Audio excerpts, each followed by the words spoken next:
Hello সবাইকে।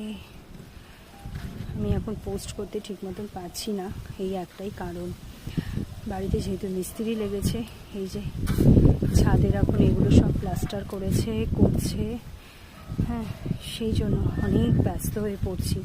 বাড়িতে কত কাজকর্ম, রান্না বান্না, এত কিছু সামলাতে আর আমার গাছগুলো দেখো, কিছু গাছ এখানে তুলেছে আর কিছু গাছ এখানে, এই যে পদ্ম গাছটা এখন এখানে রয়েছে, আর এই গাছগুলোকেও সরাতে হবে, একে একে সব সরাবে।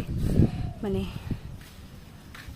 ওয়েদার তো বৃষ্টি পড়ছে, জানি না কি হবে। এদিকটা কালকে হয়েছে পুরো কমপ্লিট, বাইরেটাও হয়েছে। মানে বাড়িতে মিস্ত্রি কাজ করলে বুঝতেই পারছো, এই দেখো, তাও নিচ অব্দি নামেনি, জাস্ট এইটুকু হয়েছে। আজকে অনেক মিস্ত্রি লাগেনি, একটাই মিস্ত্রি এসছে।